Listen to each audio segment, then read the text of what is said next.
On the evening of the 14th of November, in the year when the first electric lamps had begun to cast their hard white glare upon certain favoured corners of our great metropolis, a quieter thoroughfare in Marylebone kept to its gas-lit traditions and its respectable obscurity.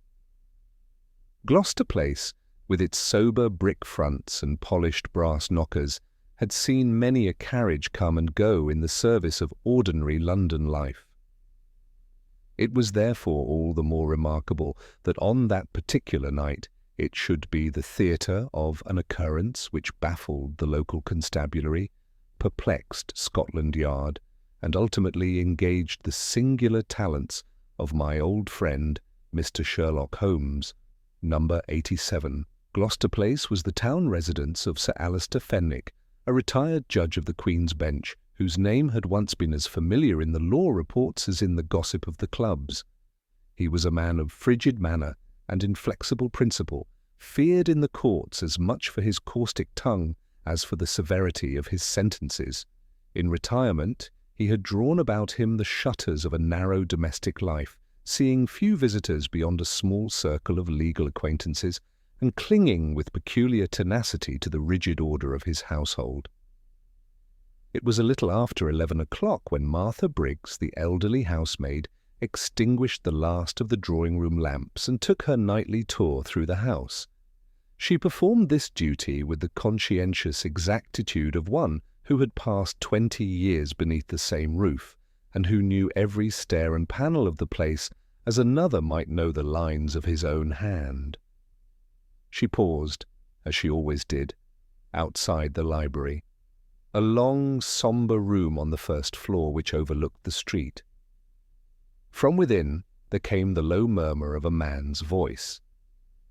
Sir Alister, she knew, was entertaining a caller that evening, though the gentleman had been admitted by the butler some 2 hours before, and had not yet taken his leave. "Shall you be wanting anything more, Sir Alister?" she called softly through the door, as was her custom.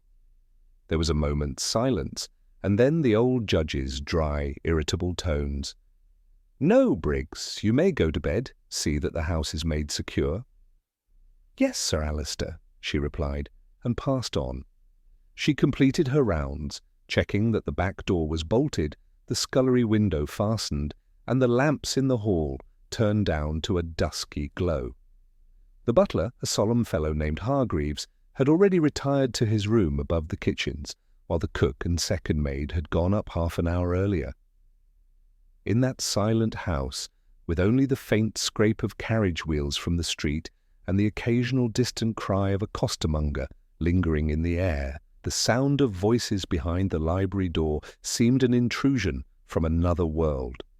At midnight, the bells of a nearby church chimed the hour, their dull tones reaching even the attic room where Martha Briggs lay, awake. She was an old woman and lightly slept. The echo of the final stroke had scarcely faded when another sound caught her ear, a slow, measured creaking, as of a careful foot descending the main staircase. She sat up, frowning in the dark. The family were not given to late hours. Sir Alister, despite his severity, was a man of fixed habits. It was rare indeed for anyone to be abroad in the house at that time. The creak came again, then again, each step with the dragging deliberation of one who knew the floor would betray him if he trod less cautiously. Then suddenly the sound ceased.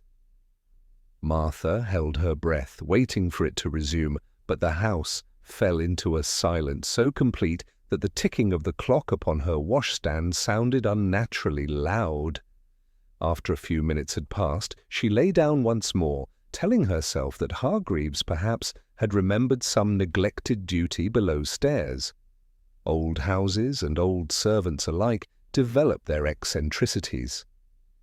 It was 6:30 when she descended in the grey light of the autumn morning, her candle flickering as she made her way down the narrow back staircase. It was her task to kindle the kitchen fire and set about the breakfast preparations before the rest of the household stirred. Reaching the ground floor, she turned into the main corridor and stopped short with a little gasp.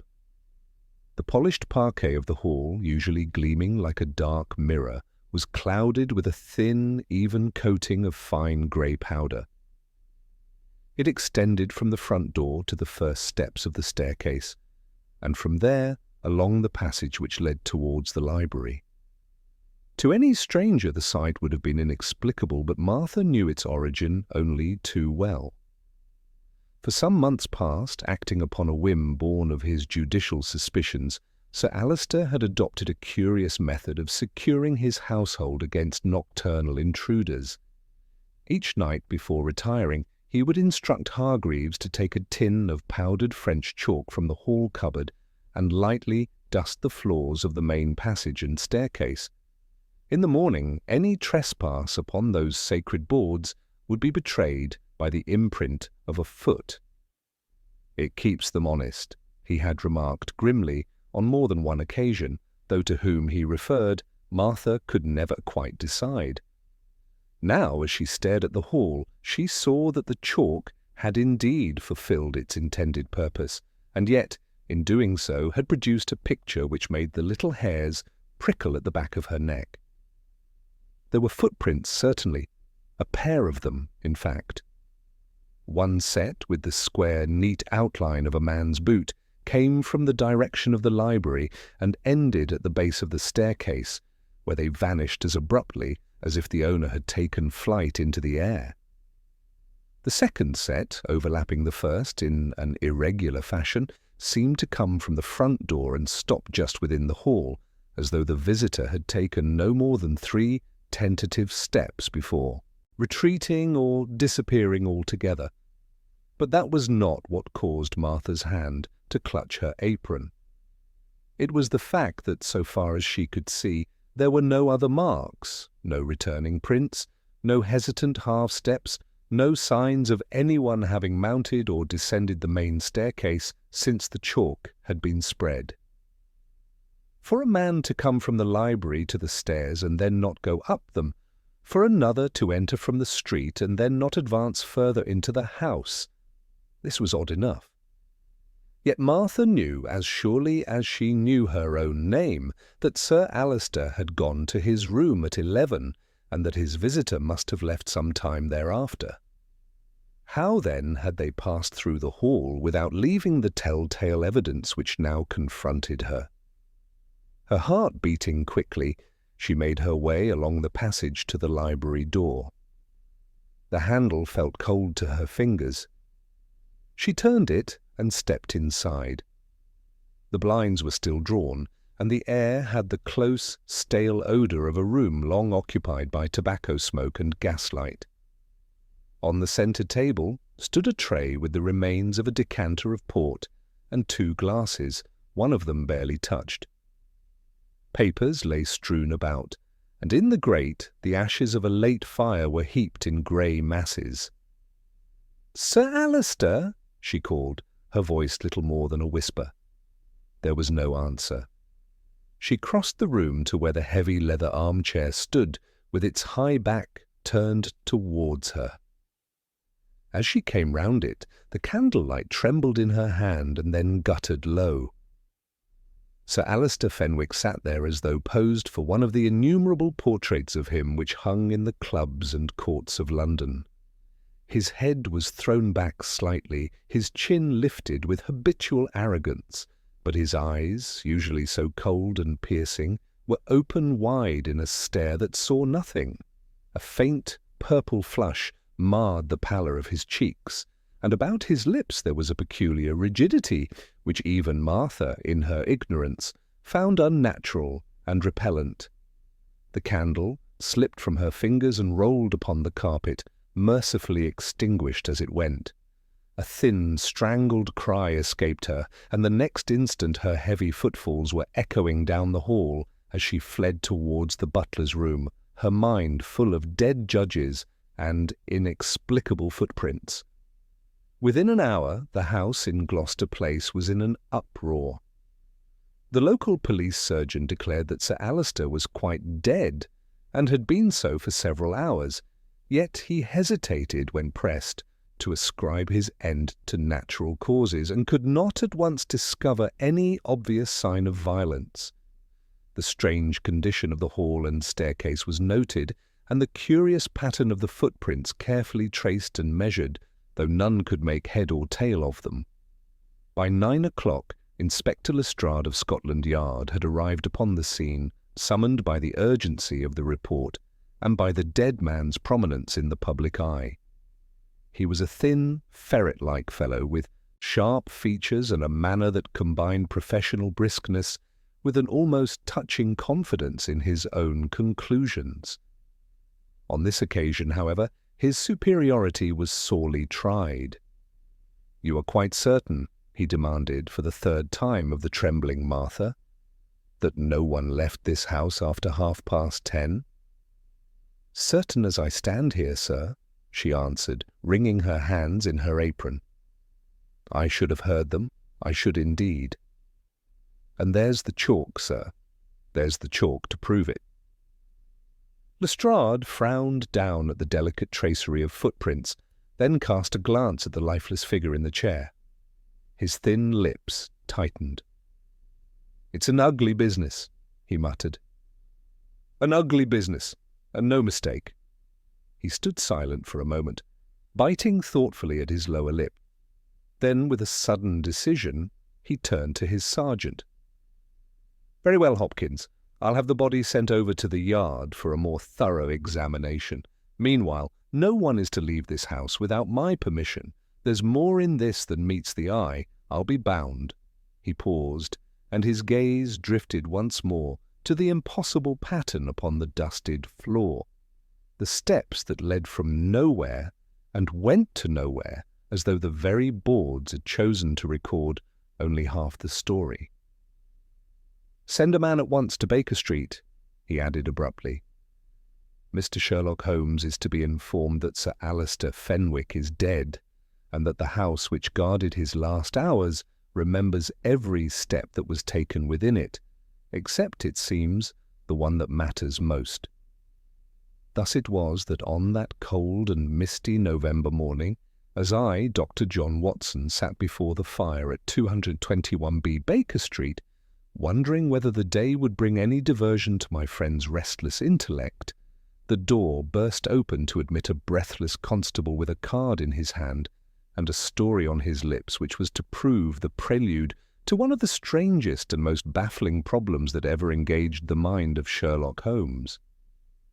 Holmes was stretched full length upon the sofa, his long, nervous fingers pressed together and his grey eyes half closed, in that attitude of profound repose which I had come to recognize as the prelude, rather than the negation, of keen mental activity.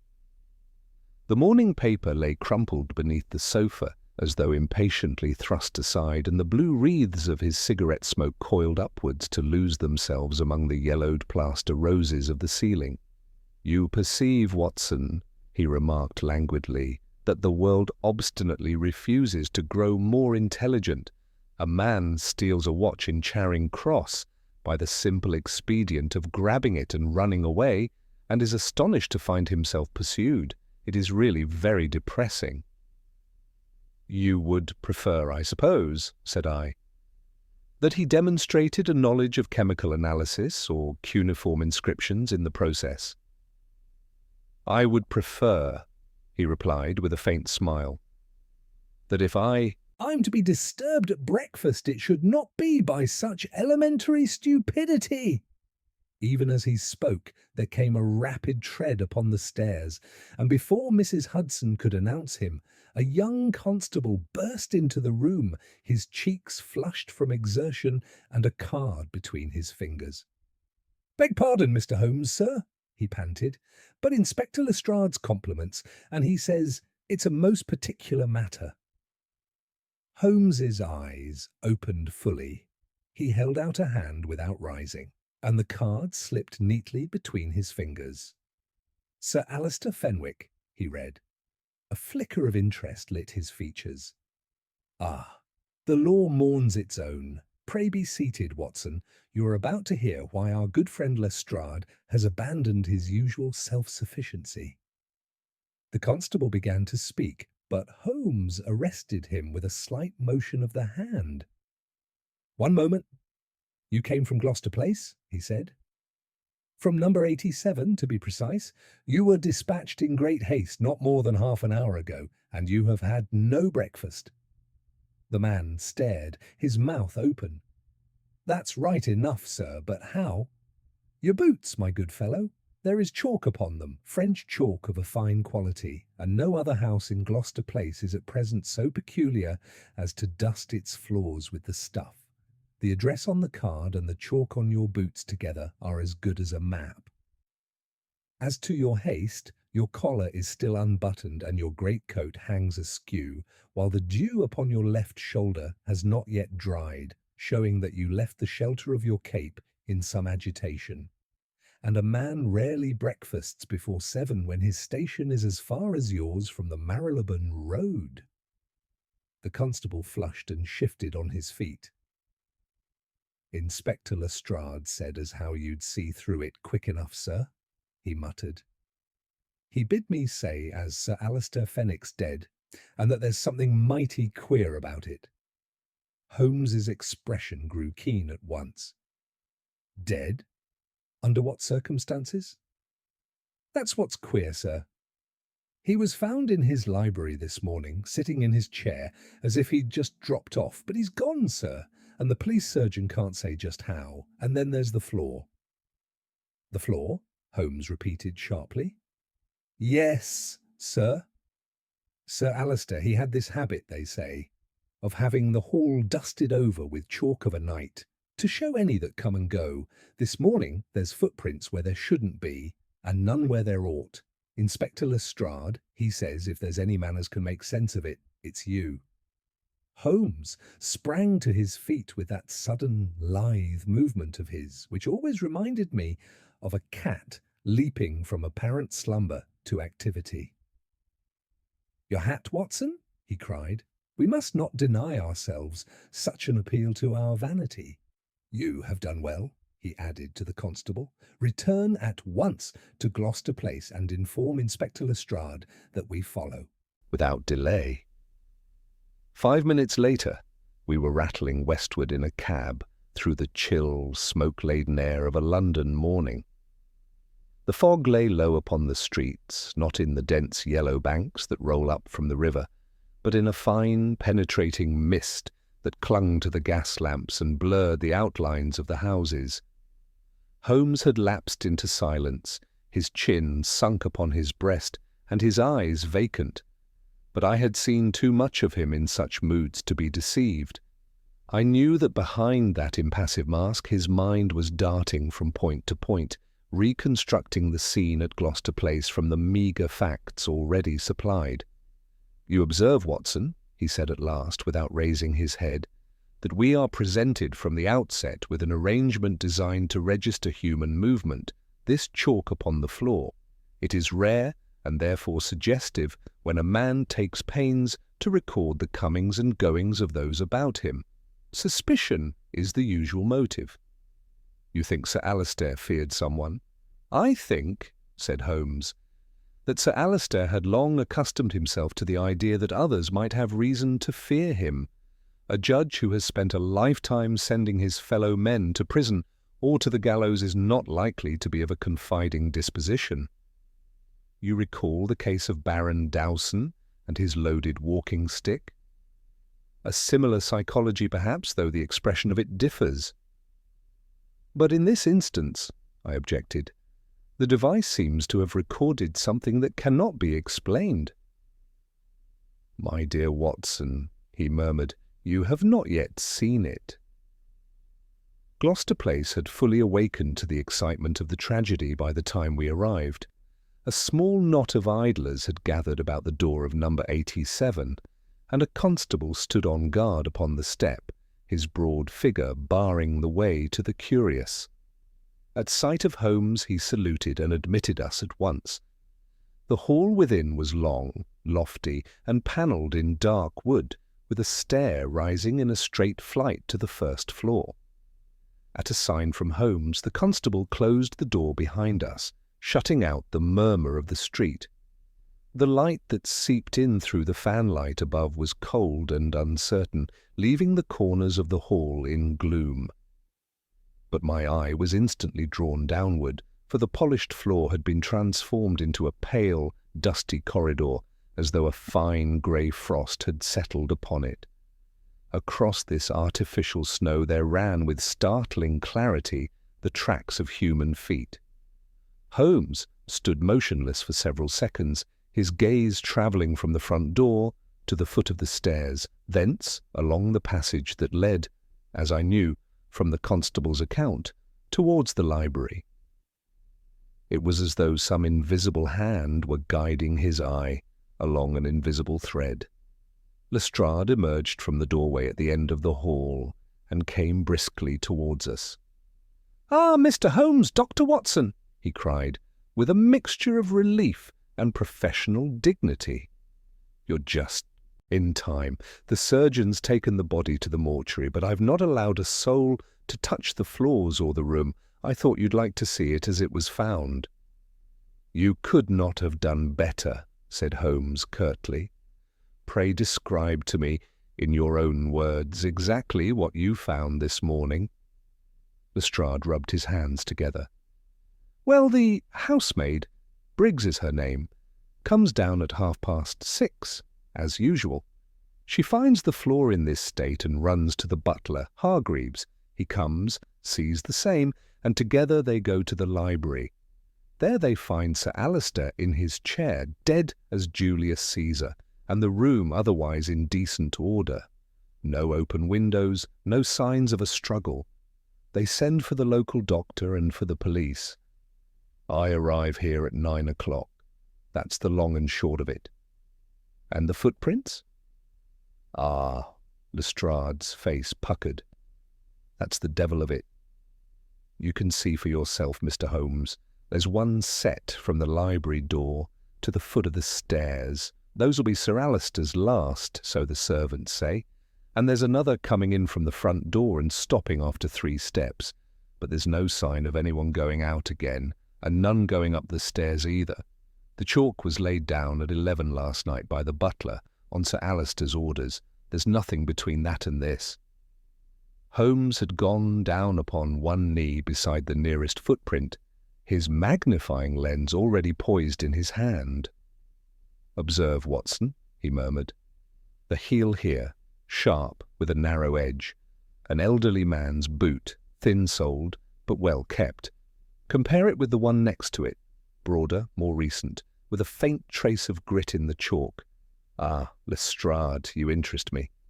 "I'm glad of that at any rate," said the inspector dryly. "For my part, I find the whole business infernally puzzling. If a man enters a house, he must either go out again or remain within it. We have searched every room, every cupboard, every corner. There's no stranger here, living or dead, yet the marks upon the floor swear he came in." "Swear?" repeated Holmes with a curious inflection. "You put great faith in the testimony of wood and chalk, Inspector. They are honest witnesses, no doubt, but they are not immune from manipulation. You think the footprints have been faked?" "I think nothing yet," said Holmes. "I only remark that if a man were minded to create the impression of an impossible visitation, he could scarcely choose a better method. Let us, however, reserve speculation until we have examined the room where Sir Alister met his end. The dead, in my experience, are by no means the least eloquent of witnesses." He rose and cast a final, measuring glance along the chalk-strewn hall, as if photographing in his mind every curve and spacing of the prints. "Come, Watson," he said softly. "The house that remembers every step has told us part of its story. We must now see what it has chosen to forget." Lestrade led the way toward the library door, stepping gingerly along the narrow strip of bare floor beside the wall so as not to disturb the telltale chalk. Holmes moved with characteristic precision, his eyes sweeping every inch of the hall before he crossed the threshold. I followed, my mind still grappling with the same impossible question that had unsettled Lestrade. How a man could enter a house, leave no trace of departure, and yet not be found within its walls. The moment we entered the library, a dense stillness seemed to settle over us. The curtains were drawn, admitting only a dim, filtered light that revealed the heavy furniture, the dark, panelled shelves crowded with leather-bound volumes, and the cold grate where the ashes of the previous night's fire lay in soft grey heaps. A faint odour of extinguished gas hung in the air, mingled with the sharper scent of tobacco, a blend I had come to associate with late-night vigils of anxious men. Holmes paused just inside the doorway. His gaze travelled slowly about the room, not merely observing, but devouring every object with that hungry, methodical intensity which made him so formidable a reasoner. He moved forward without a word, and knelt by the hearth, stirring the ashes lightly with the poker that stood beside it. "They burned something late," he murmured, "but we shall learn nothing from this. Ordinary household refuse, most likely correspondence or drafts. The fire has reduced the contents too thoroughly for reconstruction.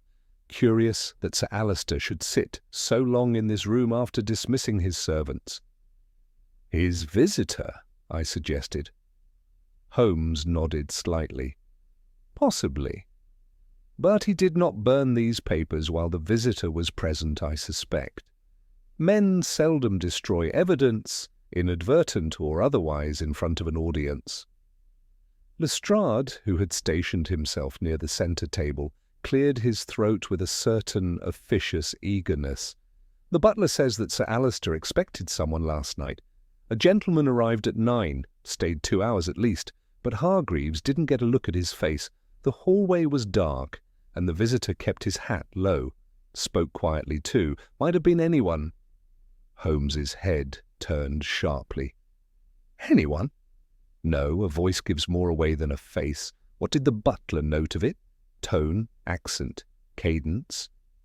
Lestrade looked faintly annoyed. "He says only that it was a man's voice, Mr. Holmes, ordinary enough."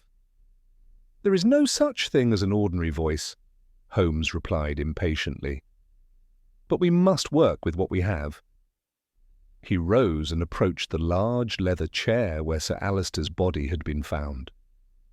The indentation in the seat and the slight displacement of the rug beneath it marked the exact spot.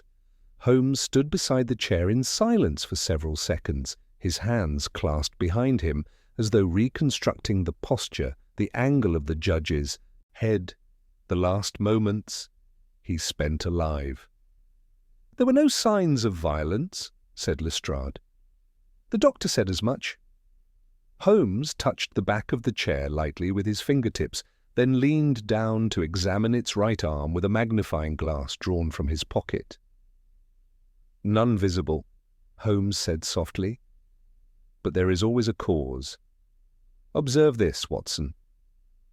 I bent over, and Holmes indicated a faint smudge near the polished wood, a small, almost imperceptible dull patch, as if some substance had been smeared or had evaporated there. "Not dust," he murmured. "Something greasy barely present. And here, on the left arm, nothing. Whatever touched this surface did so only once, and with purpose." Lestrade frowned. "Could be anything. Some servant's hand by chance." Holmes gave him a look of mild exasperation. "A servant does not lay a single fingertip here and nowhere else, nor does he touch the chair after the master is dead and leave no footprints around it in a room whose floor has gathered dust overnight. No, Lestrade, this is deliberate." He took out his pocket knife, scraped the faintest residue from the wood, and sealed it carefully in a small glass vial. "We shall have this analyzed. It may prove uninteresting, but it is not to be ignored." Leaving the chair, Holmes moved to the table where the decanter and glasses stood. One glass was half full, untouched. The other bore dried rings along its inner curve, indicating that Sir Alister, or his guest, had consumed most of its contents. Holmes lifted each glass in turn, sniffing delicately. "Port of good quality," he said. "But do you notice, Watson, that Sir Alister's glass," he indicated the more heavily used one, "is smudged along the rim in an uneven pattern? A man's lips do not produce such marks. These are the traces of fingers dipped into the wine and drawn upward." Lestrade stared. "But why would anyone dip his fingers into a glass and smear it like that?" Holmes gave him a cool glance. "To test something, or to plant something. For what purpose, we cannot yet know." He set the glass down carefully. "And now, Lestrade, if you please, bring in the butler and housemaid. I must speak to them before another moment is lost." Lestrade dispatched a constable, and moments later Hargreaves and Martha Briggs entered, both looking pale and profoundly shaken. The butler was a stout, solemn man with iron-grey hair, and the demeanour of one who had long borne the weight of strict household discipline. Martha, trembling still, kept her gaze fixed upon the floor. Holmes regarded them both with a reassuring calm. "Mr. Hargreaves," he began, "I understand that you dusted the hall with chalk last night. At what hour precisely?" "At 11 o'clock, sir," the butler replied, his voice stiff with the effort to remain composed. "As Sir Alister ordered. I spread it lightly, as usual, from the front door to the stairs and along the passage to this room." "And after 11, said Holmes, "did anyone descend the stairs or pass through the hall?" "No, sir," Hargreaves answered firmly. "I heard no one." "And the chalk, sir? It would have shown it, as you know." Holmes inclined his head, then turned to Martha. "You performed your rounds at 10:30?" "Yes, sir," Martha whispered. "Sir Alister was in here then, with his visitor?" "I made fast the back door after and went up." "You heard no footsteps in the night? No voices?" She hesitated. "I did hear something, sir. A creak on the stairs, very soft-like, but it stopped, and I heard no more." Holmes's expression sharpened. "At what hour?" "Just after midnight, sir." Holmes exchanged a quick glance with me before addressing her again. "That sound you heard, it was from the main staircase, not the back?" "Oh, yes, sir. Clear as anything." Holmes nodded and dismissed them gently. When the door closed, he turned back to Lestrade. "You see where this leads?" Lestrade threw up his hands.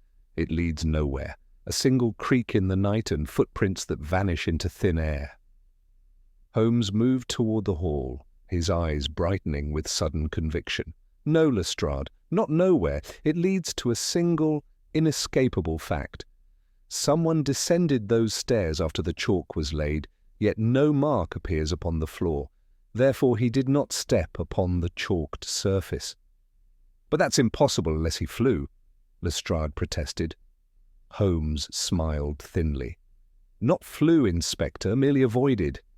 He paused at the threshold, his gaze fixed on the geometry of the hall, the distance between wall and chalk, the narrowing gap near the base of the stairs. "Watson," he said quietly, "come look at this. The first piece of the puzzle is beginning to show itself. Someone walked where no ordinary man could walk unless he knew the house more intimately than any stranger." His voice dropped to a whisper. "There is a secret in this house and someone has used it." Holmes stood perfectly still, his gaze moving from the chalked floor to the walls with slow, deliberate calculation.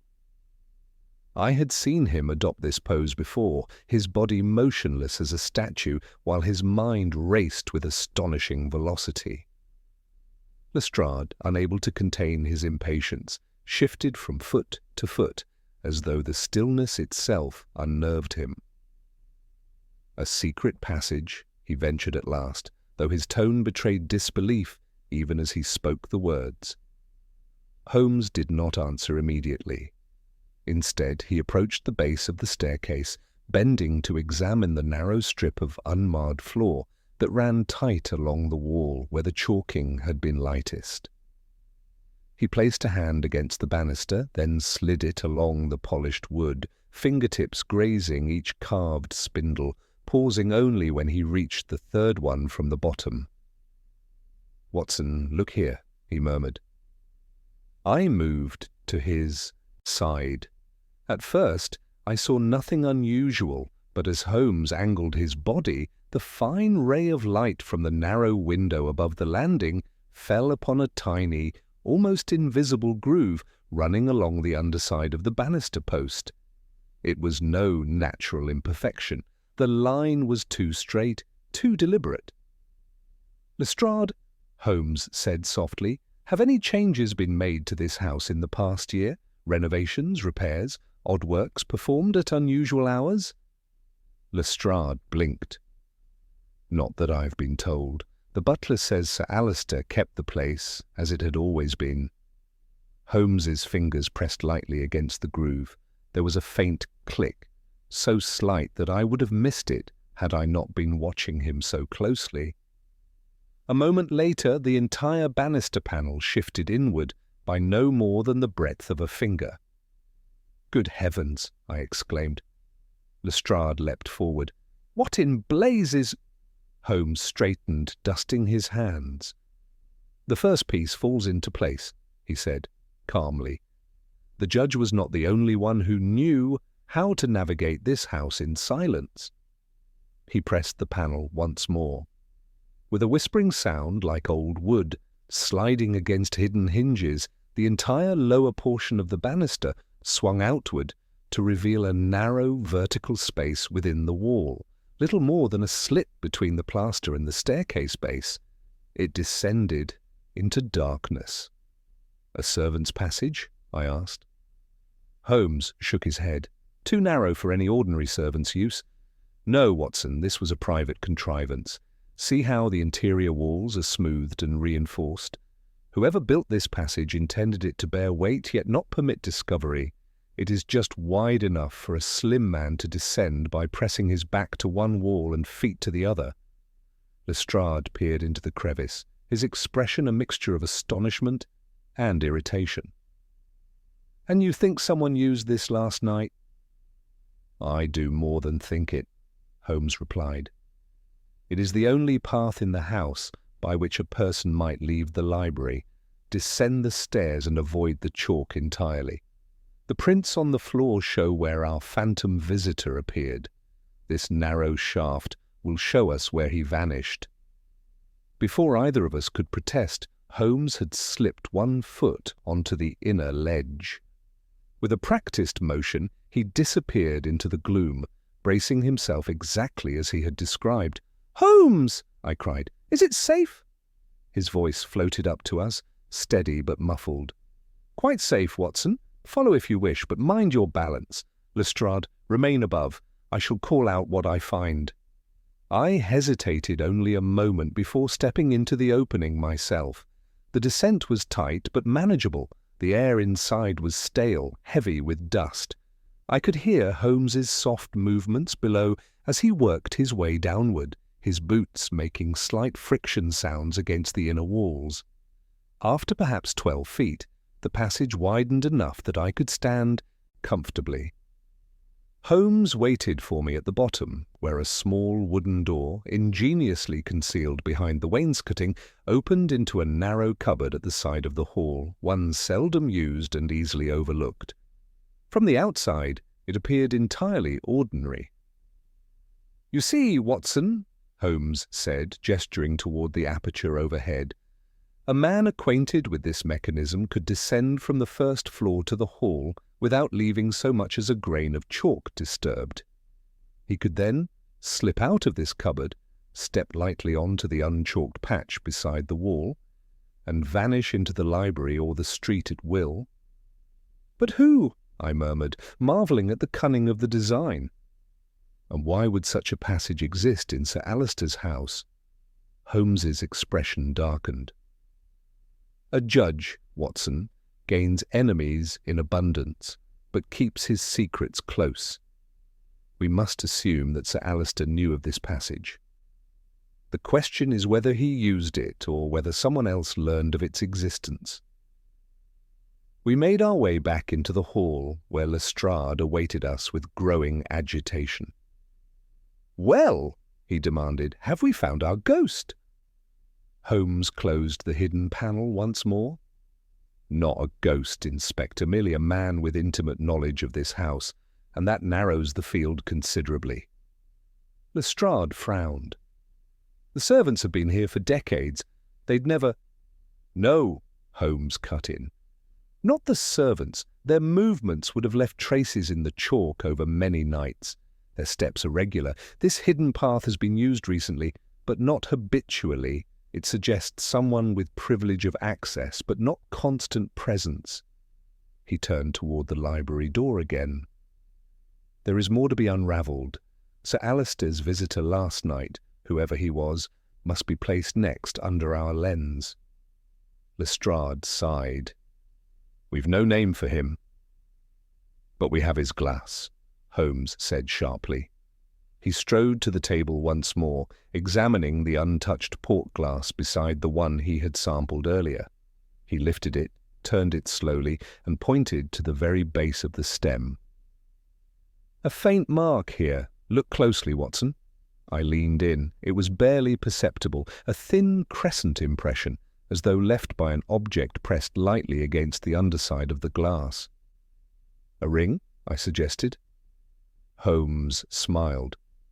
"Not a ring, an emblem, a signet pressed in a moment of carelessness. The wax was not present, but the force was enough to leave an impression in the condensation." He took out his lens, angled the glass, and I could just make out the features of a crest, an eagle with outstretched wings. Lestrade gasped. "Good Lord, that's the Fenwick family crest." Holmes nodded. "Yes, which tells us, Lestrade, that our mysterious visitor was no stranger at all." He looked toward the door, eyes glittering. "He was family." Lestrade stared at Holmes as though the very walls had shifted beneath him. "Family?" he repeated. "But Sir Alister had no close kin, none living in England at any rate. The man was near alone in the world." Holmes tapped the stem of the glass lightly against the palm of his hand. "Alone, Inspector, is a condition often declared, but seldom true. The law reports and social notices may depict a man without ties, but life is never so tidy. Bloodlines run deeper than acquaintances imagine. And this crest," he held the glass up once more, "was pressed by someone who either possessed a Fenwick seal or sought to imitate it. Either possibility bears examination." He set the glass aside with care and moved toward the tall window opposite the hearth. The heavy drapes muffled most of the morning light, but through the narrow slit Holmes had drawn earlier, he studied the street with a stillness that made my breath catch. He was listening as much as looking. "Watson," he murmured without turning, "note the angle. From here a watcher might observe arrivals at the house without being seen. Sir Alister often sat here alone in the evenings, did he not?" "According to the servants, yes," I replied. "Then it is possible," Holmes mused, "that he expected a visitor last night, someone he wished to receive privately. What we must determine is whether that visitor arrived in good faith or under the guise of it." Lestrade approached the window as well, though his expression showed he understood little of what Holmes was following. "You think Sir Alister was expecting trouble?"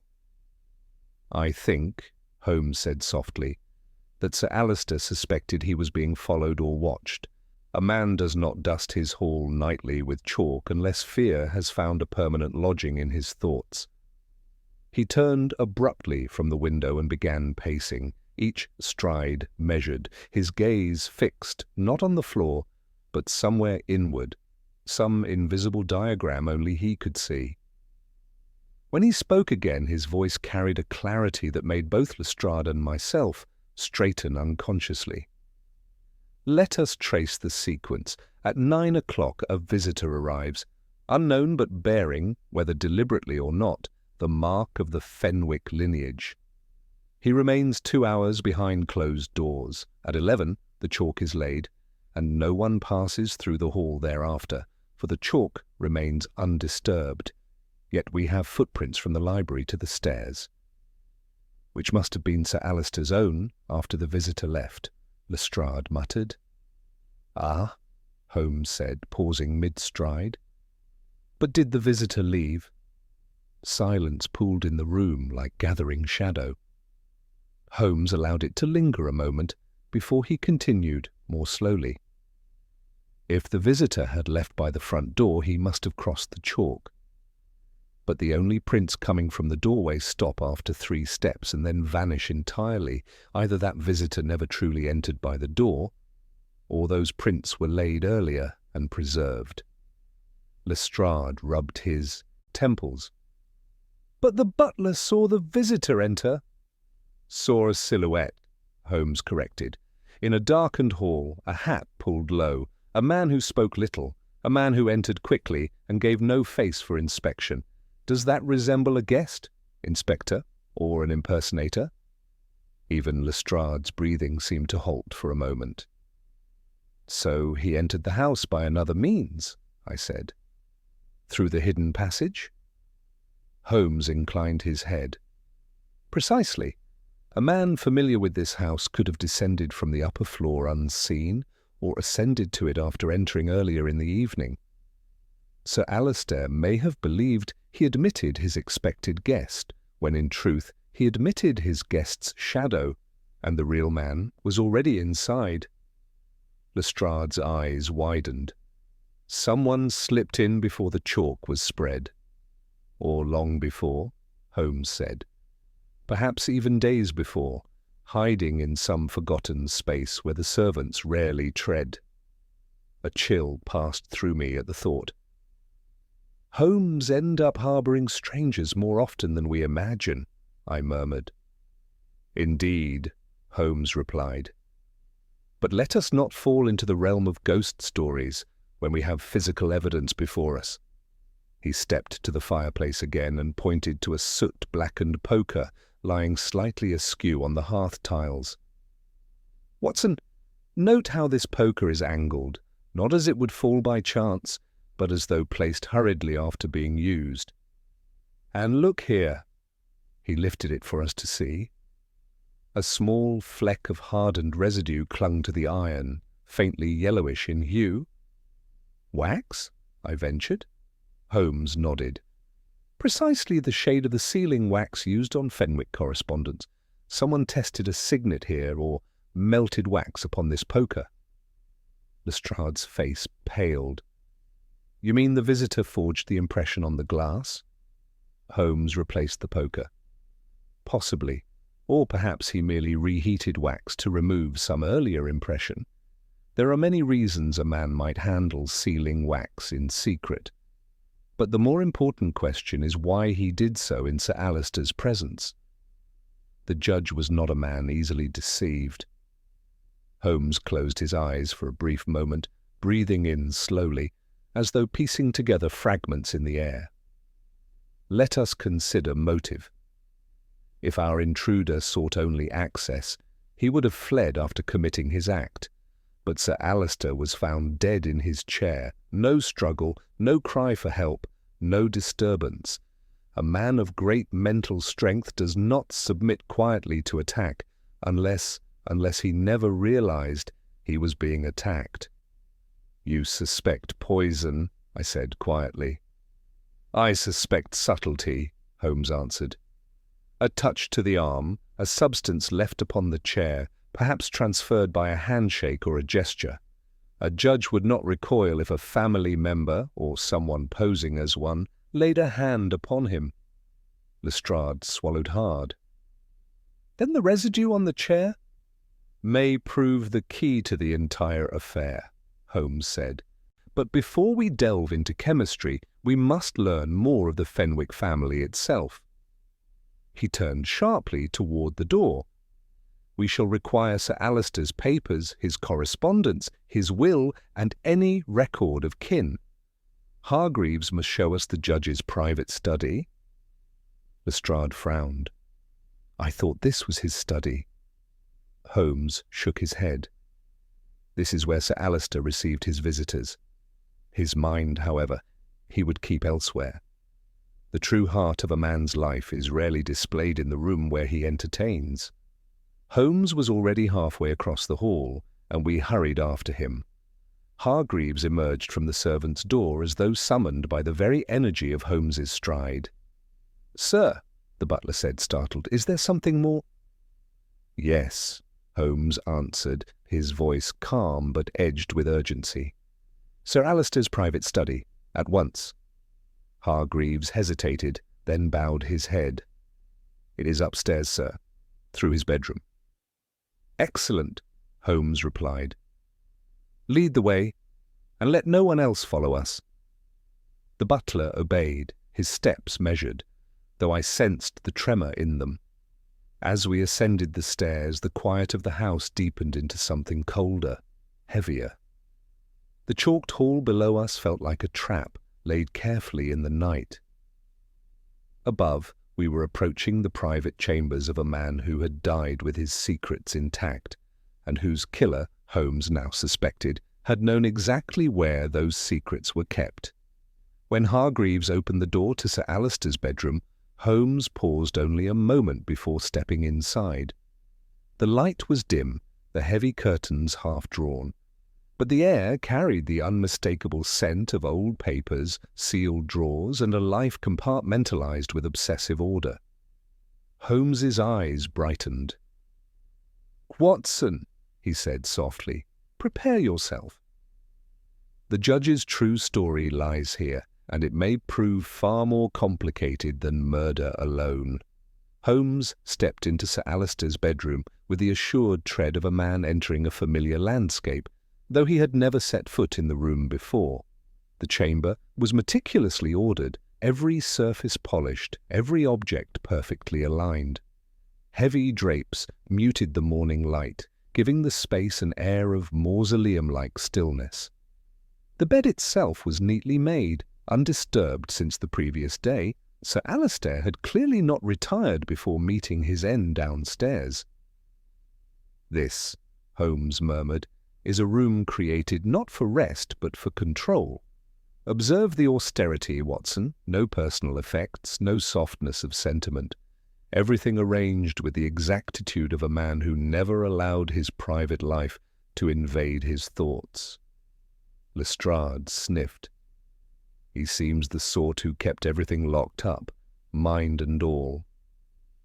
"And yet," Holmes replied quietly, "men who lock away their thoughts also lock away their fears, and fears, Inspector, require hiding places."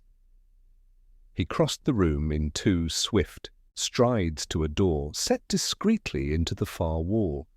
Hargreaves moved to open it, but Holmes raised a hand. "One moment! The hinges are unworn. Sir Alistair seldom opened this door himself." Holmes pressed his fingertips to the wood at various points, light, testing touches. At last he nodded, granting Hargreaves permission to proceed. The butler turned the key with a faint metallic scrape and pushed the door inward. A narrow room revealed itself, Sir Alistair's private study. The air smelled faintly of ink and old vellum. Shelves lined the walls from floor to ceiling, packed with legal texts, case histories, and bound volumes of correspondence. The single writing desk at the center was immaculate, save for a locked drawer on the right side and a small stack of parchment upon its surface. Holmes stepped inside slowly, as though entering the mind of the dead man. His gaze swept the shelves, the rug, the window latch, the dust patterns, everything. Then, without looking at Hargreaves, he asked, "Who else had access to this room?" "No one, sir," the butler replied. "Sir Alistair kept it locked at all times. Only I was allowed to clean the dust from the shelves, and only when he supervised." Holmes hummed softly. "I see." He approached the desk and lifted the top sheet of parchment. It was blank, the second sheet was the same, but the third bore the faintest, almost invisible indentation. Holmes tilted it toward the light and nodded. "Writing recently done, removed afterward. The pressure marks are present, though the pages used to blot the ink have been taken. Lestrade frowned. Removed by whom? By the last man who sat here, Holmes replied. Perhaps Sir Alister himself, or, more likely, the visitor who wished to erase the record of what transpired. He pressed his thumb lightly across the indentations, feeling them rather than reading them. Large handwriting, firm strokes, not Sir Alister's. Holmes set the parchment down and pulled delicately at the locked drawer. Hargreaves, does the key remain on Sir Alister's person? No, sir. He kept it in his waistcoat pocket. I believe the police surgeon removed it when the body was taken. Holmes straightened. Then Lestrade may procure it later. For now, we search by other means. He knelt, running his hand beneath the desk, tapping lightly along the underside of the drawer. His fingers halted abruptly at a hollow point in the wood. A false base, he murmured. Watson, your penknife, if you please. I handed him the tool, and with remarkable delicacy he pried at the thin panel. After a moment's resistance, it lifted, revealing a narrow compartment beneath. Inside lay a single object, a sealed envelope marked with Sir Alister Fenwick's distinctive handwriting. Holmes held it up. Addressed to my solicitor in the event of misfortune. Quite ominous. Open it, Lestrade urged. Holmes shook his head. Not yet. Sir Alister was a man who chose his words with care. This letter may explain more than we expect, but let us first understand the context. He slipped the envelope into his pocket and turned once more to the shelves. His fingers drifted over the book spines until he stopped at a volume that did not quite align with the others. A legal commentary on inheritance law. Appropriate, he muttered, given our current line of inquiry. He removed the book, and I saw that its pages had been cut away to hollow the interior. Within lay a folded sheet, old, yellowed slightly, yet handled often enough that its creases were soft. Holmes opened it carefully.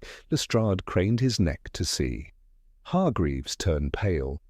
It was a family tree, Sir Alister's family, and one name had been circled several times in ink so dark it seemed almost gouged into the parchment. Edmund Fenwick. Lestrade gasped. But Edmund Fenwick died 40 years ago. Holmes raised an eyebrow. Did he, or was he merely removed from the records? Hargreaves spoke in a trembling voice. Sir Alister never spoke of him, only that he was, disgraced, sent away, his name never to be mentioned in this house.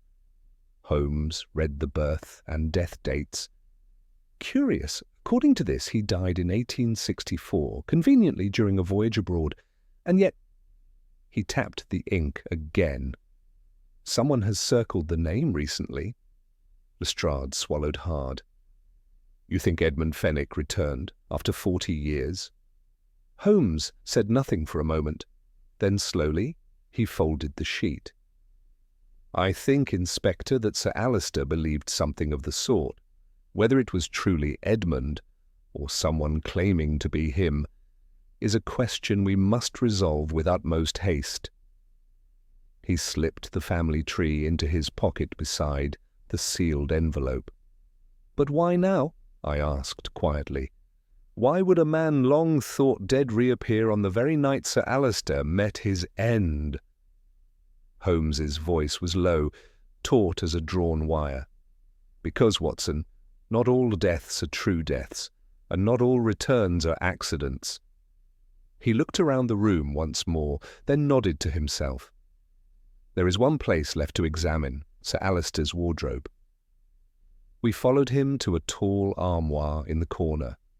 Holmes opened it with a quick, firm motion and immediately stepped back. The scent met us first. Acrid, chemical, subtle enough to escape a hasty glance, but unmistakable to Holmes's trained senses.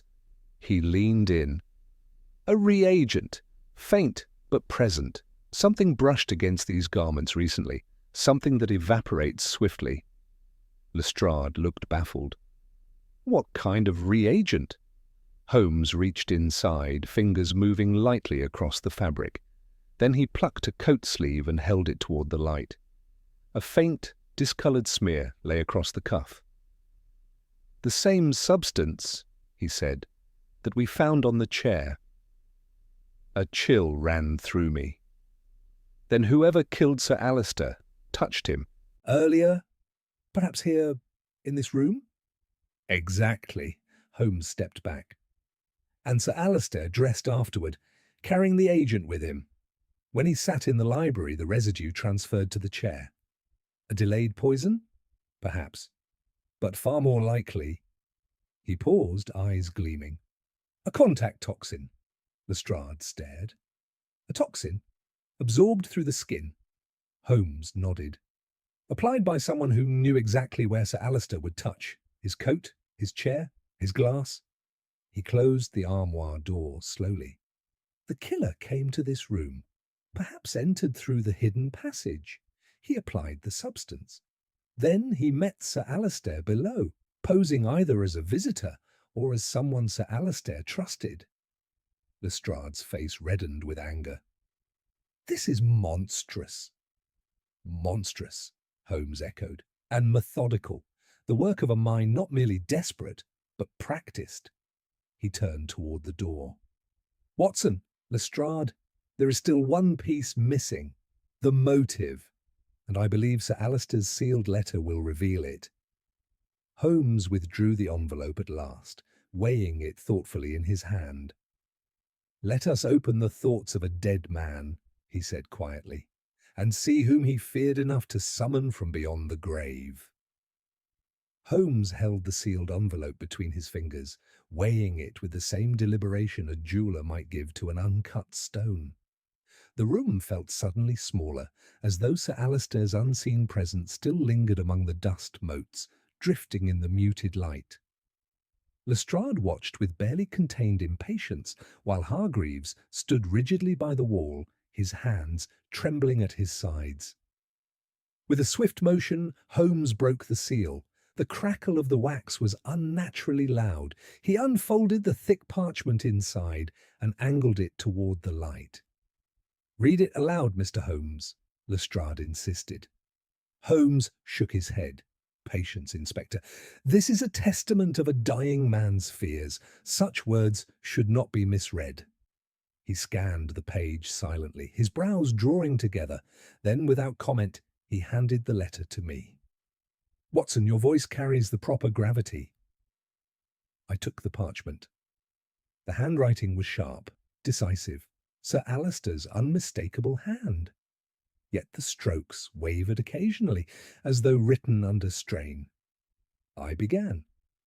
"To whomsoever finds this, be he solicitor or officer of the Crown, know that I, Sir Alistair Fenwick, do set down these words in apprehension of grave misfortune. For many months past I have been visited in secret by a man who calls himself Edmund Fenwick, my elder brother, believed dead these 40 years. He bears the crest of our house, a knowledge that no outsider might possess, yet I cannot reconcile the boy I knew with the man who now stands before me." Lestrade's eyes widened. Hargreaves gasped softly. I continued. "If he is truly Edmund, then his exile did not end with death. If he is not, then someone has taken up his mantle with sinister purpose. He comes demanding restitution for wrongs I did not commit, muttering of inheritance, of promises broken, of justice withheld. I fear he is a dangerous man, unbalanced, cunning, and capable of violence." Holmes nodded slowly, as though this confirmed a theory he had entertained silently. The letter went on. "I have taken precautions. Should harm befall me, it is my belief that the man claiming to be Edmund Fenwick will be the cause. Seek him first. Learn whether he lives or whether I have been deceived.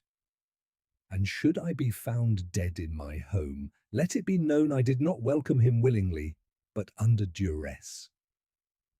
I felt a chill run along my spine as I read the closing lines. Trust no man who comes under my name. And above all, be wary of the shadows in this house, for they have long memories and may yet betray those who walk among them. The signature at the bottom was firm. Lestrade exhaled. So he was afraid for his life. And this Edmund, or the impostor, has been haunting him for months? Holmes took the letter back and examined the paper closely. Not haunting, Inspector, pressing.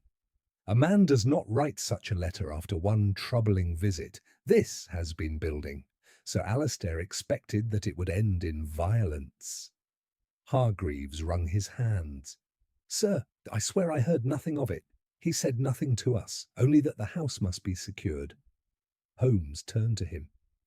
You said earlier that Sir Alistair never spoke of Edmund Fenwick. Tell me what you know of the man. Hargreaves hesitated. Very little, sir. Only that Master Edmund was wild in his youth. He quarrelled with Sir Alistair before he left. Some say he ran off to avoid a scandal. Some say Sir Alistair drove him out. When the news of his death reached us, his lordship grieved, but only in private. Holmes absorbed this without expression. And now a man appears claiming that lost identity. Lestrade paced restlessly. But we've no record of him. No sightings, no papers, nothing but the signet impression and Sir Alistair's belief. Holmes's eyes gleamed. Belief, Inspector, can be manufactured, but knowledge cannot. Sir Alistair claims this man bore details only Edmund could know. That is our pivot. He folded the letter gently, returning it to his pocket. We must establish whether Edmund Fenwick indeed died 40 years ago. There may be records, ship logs, parish documents, testimonials. If all confirm his death, then we face an impostor of extraordinary preparation. And if they don't? I asked. Holmes turned slightly, his gaze drifting across the study as though seeking Edmund's ghost among the shelves. Then a man once written off by the world has returned to claim what he believes was stolen from him. Such men rarely return in peace. Holmes returned to the desk, opening drawers with precise movements, searching for any additional papers that might shed light on Edmund's disappearance. At last he withdrew a small leather-bound journal, thin with no markings on its cover. Hargreaves startled. Sir Alistair never allowed anyone near that book. Holmes opened it carefully. The pages were nearly blank save for a few notations, brief references, each with a date beside it. EF appeared again, demanded recognition. His claims grow more specific. How does he know these things? Must verify death in Algiers. Too many inconsistencies. He grows more insistent. I must prepare. The final entry, written just 2 nights prior, read, He will come soon. I feel it. I am not ready. Holmes closed the book with a soft thud. The noose tightens, Watson. Lestrade rubbed his forehead. So this man, Edmund or whoever he is, visited him often enough to keep such a record. But why not alert the authorities? Holmes's voice was low. Because Edmund Fenwick was dead, or so Sir Alistair believed. A man does not accuse a ghost. He doubts himself before he doubts the apparition. And the hidden passage, I added. Would Edmund have known of it? Unquestionably, Holmes said. If it was built in their youth, or known only to the brothers, Edmund would remember it. Sir Alistair may have considered it forgotten or sealed by time, but a man returning after decades might seek out the one advantage he still possessed, knowledge of this house's bones. Holmes stepped back from the desk, his expression settling into the sharp, serene determination I had come to recognize as the mark of imminent action. We must find this man claiming to be Edmund Fenwick, immediately. Lestrade snorted. Where do you propose we look? He could be anywhere in London." "Not so," Holmes replied. "He would not flee yet. He has engineered this with too much precision. No, he will remain close, either to erase more traces or to see if his plan has succeeded." "Close?" I repeated. Holmes nodded. "Within walking distance, perhaps even watching the house." A knock sounded suddenly from downstairs, a sharp, urgent rapping that echoed through the hall. Holmes's eyes snapped toward the door. Ah, the next step reveals itself. We hurried from the study, descending the stairs in haste. Another knock struck the front door, louder this time. Lestrade motioned to the constable to stand ready. Holmes paused only long enough to whisper to me, "Watson, observe everything. The killer may now stand on the threshold." Hargreaves opened the door. A man stood in the misty street, his coat collar raised, his face shadowed beneath the brim of his hat. He stepped forward, voice cold and composed. "I am Edmund Fenwick," he declared, "and I demand to know what has become of my brother." Lestrade stiffened instantly, his hand flying to his pocket as though expecting the stranger to bolt. The constable beside him shifted his stance, blocking the doorway with his bulk. Yet the man who called himself Edmund Fenwick showed no sign of unease. He stepped inside with a quiet assurance that seemed almost rehearsed, ignoring the constable's outstretched arm and brushing past as though he belonged in the hall. Holmes moved forward with measured calm. "You arrive at an interesting hour, Mr. Fenwick," he said. "Your presence is timely."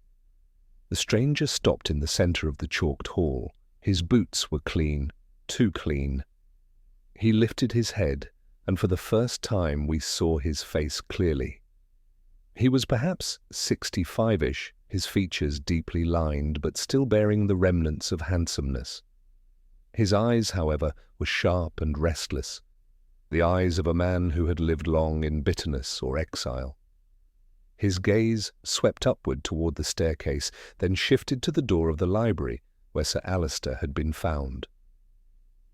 "This house smells of death," the man said quietly. "Where is my brother?" Holmes exchanged a quick glance with Lestrade, then answered with deliberate precision. "Sir Alister Fenwick died last night." For a moment, nothing moved, not even the dust in the slanted beam of light from the fanlight. The man calling himself Edmund Fenwick stood utterly still, but I saw one small giveaway, the faintest tightening of the muscles at the corner of his jaw.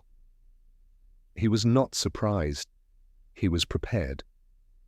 Lestrade stepped forward, voice hard. "And how did you know your brother might be dead, Mr. Fenwick?" Most men do not announce themselves at the door, demanding answers unless they expect them. Edmund's gaze drifted to Lestrade with a look of cool disdain.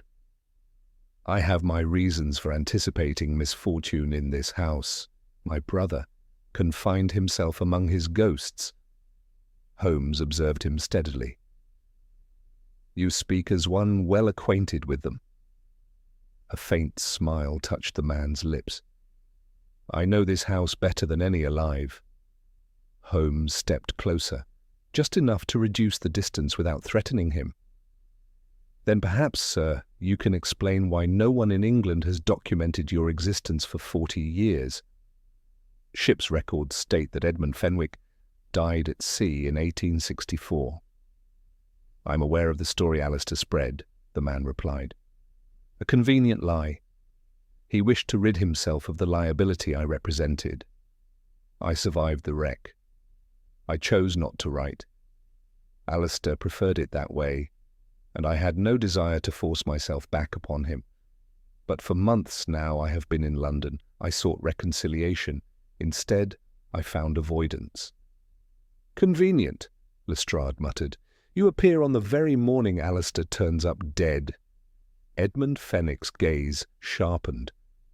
"Are you accusing me of something, Inspector?" Holmes interceded before Lestrade could press the point. "You say you have been in London for months. Where have you been residing?"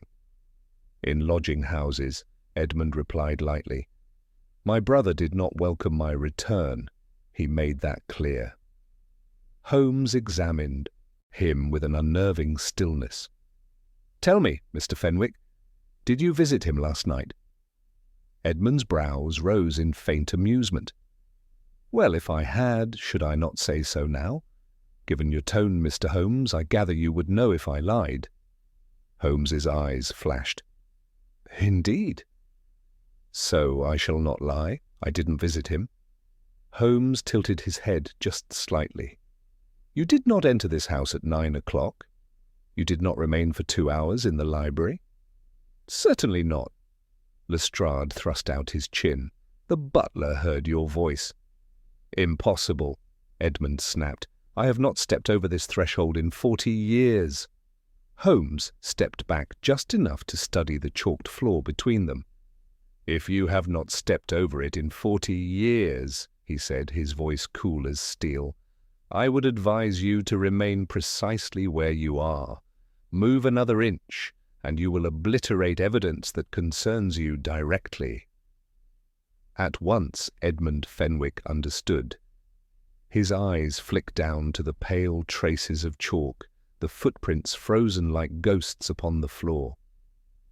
"It seems," Holmes continued, "that someone entered this house last night. Someone who knew the chalk would betray him. Someone who avoided it." Edmund's gaze followed Holmes's eyes toward the base of the staircase. Holmes watched him closely. "You recognize something?"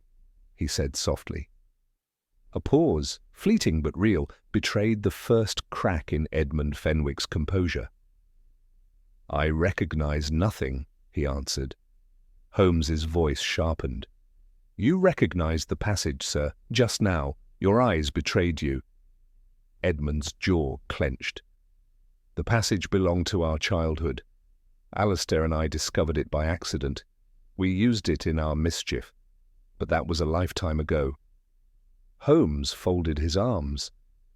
"And yet it remained intact, unknown to all but a very select few. How curious that it should be used the night your brother died." Edmund's gaze grew cold. "You imply that I used it." Holmes replied with disarming calm.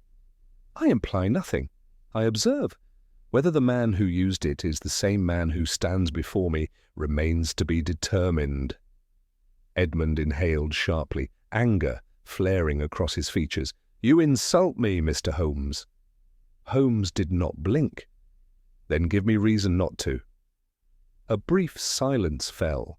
Then Edmund Fenwick reached into his coat, and the constable sprang forward, only for Edmund to withdraw an object far less alarming than a weapon. It was a small, battered leather case. He opened it and extended a yellowed, folded document. "Here," he said sharply, "my identity, my birth certificate. If you accuse me of imposture, at least arm yourself with the proper facts." Lestrade snatched it, his brow furrowing as he read. "This appears legitimate." Holmes, however, barely glanced at it. His attention had shifted, altogether drastically. It was Edmund's hands, weather-beaten, long-fingered, and stained at the fingertips with a faint, nearly invisible assortment of smudges, pale, yellowish, and familiar. Holmes spoke in a tone so quiet that even I had to lean closer to hear it. "Mr. Fenwick, you have something on your fingers." Edmund stilled. Holmes took another step forward. "The same substance," Holmes said slowly, "that we found on Sir Alister's chair." Lestrade's eyes widened. "Holmes, are you certain?" Holmes lifted his hand. "Absolutely."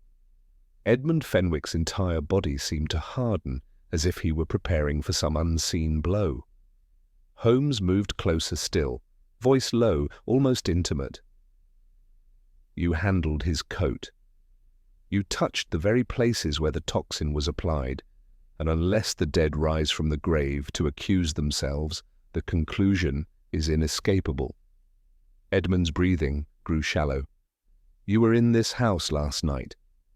At that, Edmund's eyes flared, not with fear nor guilt, but with something far more dangerous: desperation. He opened his mouth to speak, but before he could utter a word, a voice rang out from the doorway behind him, a woman's cry, breathless and sharp. "Don't say another word, father!" The hall froze as a young woman stepped inside, her face white with terror. Holmes exhaled softly. "At last," he murmured, "the missing piece arrives." The young woman's sudden appearance seemed to strike the entire household into silence. She stood just inside the threshold, breathless from haste, her gloved hands clutched tightly at her sides. She was perhaps 25, slender, with features bearing an unmistakable resemblance to the man who claimed to be Edmund Fenwick, yet her eyes, wide with alarm, were fixed not on Holmes or Lestrade, but on her father. "Don't say another word," she repeated, her voice trembling but resolute. Edmund Fenwick's expression shifted in an instant. Gone was the stern veneer he had presented. In its place emerged a raw, protective fear, the kind that only a parent can feel when peril draws near. "Evelyn," he murmured harshly, "I told you to stay away." Holmes's gaze flicked between them with sharp, measuring interest. "Your daughter, Mr. Fenwick?" She answered before Edmund could. "Yes, and whatever you believe my father has done, he has not killed his brother." Lestrade barked out, "Miss, this is a police matter."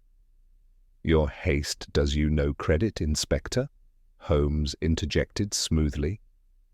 His tone had lost none of its authority, yet carried a subtle gentleness as he addressed the distressed young woman. "Pray step into the light, Miss Fenwick. We must all understand one another." She hesitated only briefly before advancing into the hall. The fog from outside clung to her coat, and I noticed the faint smell of wet wool, a sign she had run some distance through the morning mist. Holmes studied her carefully.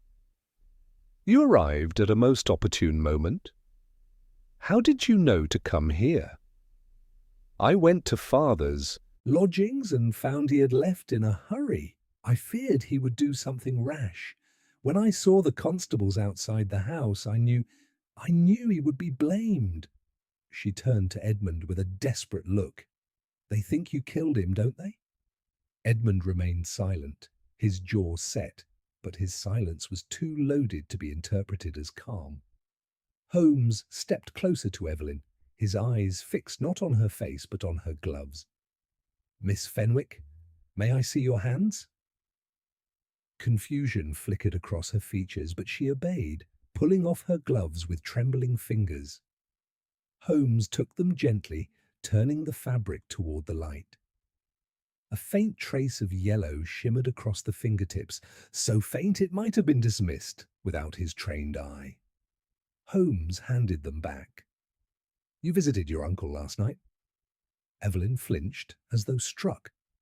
"No, I didn't. I only—" "You only what?" Holmes asked softly. She stared at the floor. "I only went to the house earlier that afternoon to plead with my uncle to help us. Father's health, our finances, everything was collapsing. We had no one else. I thought he might forgive us." Lestrade stepped in sharply. "You were here yesterday?" "Yes," she whispered. Holmes nodded slowly. "And Sir Alistair dismissed you, no doubt?" Her eyes filled with tears. "He said he had no family, no brother, no niece. He threatened to call the police if I did not leave." "And did your father know you had gone to him?" Holmes asked. Her silence spoke for her. Edmund swore under his breath. "You should have told me. Evelyn, you should have told me." Holmes made a small gesture for calm. "Miss Fenwick, your visit may explain the traces of residue on your gloves, but only if you touched your uncle or something in his room. Did you? She shook her head vigorously. No, he wouldn't let me pass the library door.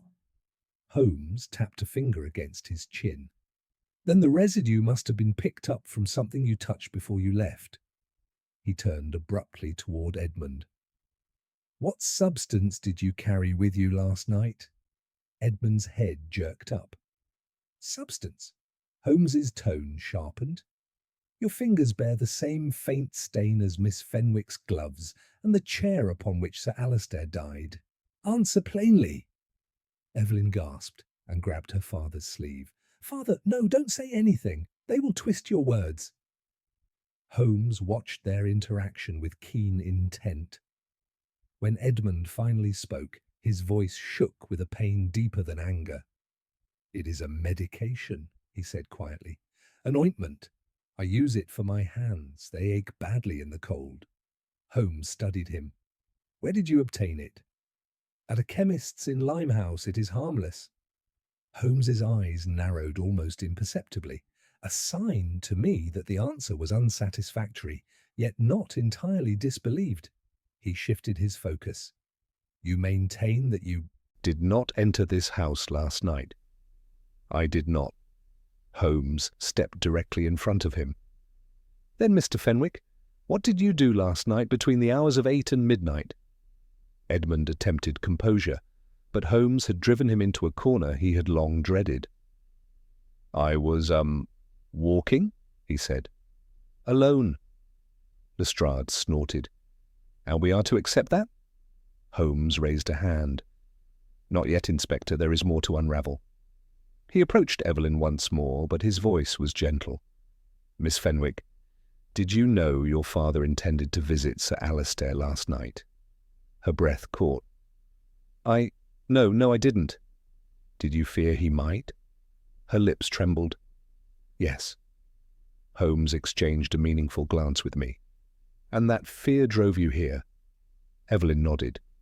Holmes clasped his hands behind his back and turned slightly, speaking not to her but to the room at large.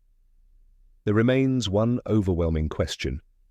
Who applied the toxin to Sir Alistair's coat? For that act alone reveals the killer. He approached the chalked floor, kneeling beside one of the footprints. The rest of us watched with tense anticipation as he reached out and traced a faint mark along the edge of the print. Then he rose, turning toward Edmund and Evelyn. Neither of you matches these footprints. Lestrade blinked. Holmes, what do you mean? The size is wrong, Holmes replied. These prints belong to a much younger man, light step, narrow heel. Whoever moved through this hall and touched the coat was neither Edmund Fenwick nor his daughter.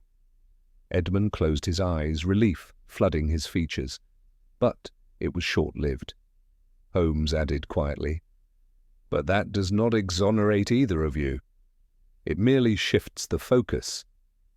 He stepped closer to Edmund. There is a third party. Someone who has been moving between you and Sir Alistair. Holmes allowed the weight of his words to settle before delivering the next blow. And that someone may have used you both as pawns. Evelyn gasped. Edmund stiffened. Lestrade stepped forward. Holmes. Who? Holmes did not answer immediately. Instead, he turned toward the stairs, toward the hidden passage. The man who used this was no stranger to the Fenwick family. But he is not the one standing here. He faced Edmund, voice suddenly razor-sharp. You were manipulated, Mr. Fenwick. Both you and your daughter were maneuvered into roles someone else required you to play. Evelyn broke into sobs. Edmund caught her in his arms. Holmes's next words chilled me. There is another Fenwick.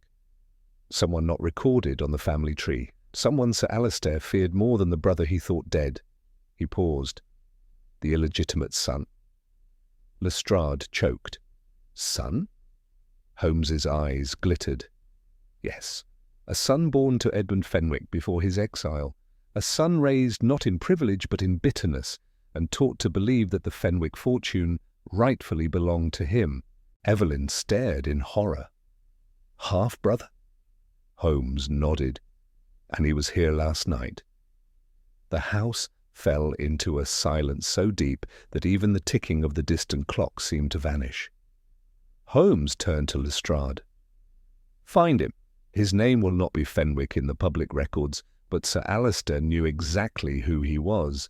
A search through the judge's private correspondence will confirm it. He faced Edmund and Evelyn once more. And pray that we locate him before he decides unfinished business remains. For the first time, Edmund Fenwick looked genuinely afraid. Holmes's revelation seemed to drain the very colour from Edmund Fenwick's face. He stood frozen, one arm still protectively around his trembling daughter, as though the air itself had grown hostile. Lestrade, for once, found no immediate bluster to offer. He merely stared at Holmes, open-mouthed, struggling to reconcile this sudden turn with the tangled path the investigation had taken thus far. "A son?" Edmund whispered at last. "My son? Impossible. I would have known." Holmes's expression remained grave. "Would you? You were sent abroad at 19 against your will, disgraced and cut from the family without explanation or support. A young woman left behind, perhaps one you scarcely had time to fully acknowledge, might well have borne a child you never knew of." Edmund's voice cracked. "And this child, this man, you believe he would murder his uncle? Why should he? Alister owes him nothing." Holmes's gaze sharpened. On the contrary, he would believe Sir Alister owed him everything. Imagine being raised on the fringes of respectability, taught that your father was cast out unjustly, your birthright stolen, your very existence denied. A resentment like that festers, Edmund. It calcifies over decades into something dangerous. Holmes began pacing slowly across the chalked hall, careful never to disturb the delicate prints. His eyes tracked the faint impressions with renewed intensity. "Someone used this passage," he murmured. "Someone agile, careful, accustomed to moving quietly. That speaks of youth, or at least of one younger and more limber than either of you." Lestrade rubbed his chin vigorously. "But how do we find him? We've no name, no description, no address, nothing." Holmes stopped abruptly. "We do have something. Sir Alister's fear. Fear drives caution.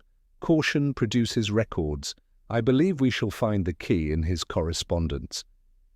Without waiting for permission, Holmes strode upstairs. I followed him closely, Lestrade and a constable bringing up the rear, while Edmund and Evelyn remained below in a stunned silence.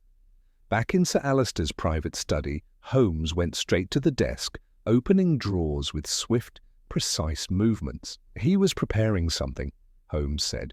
"Something he never finished. He divided his concerns between the letter we found and this room."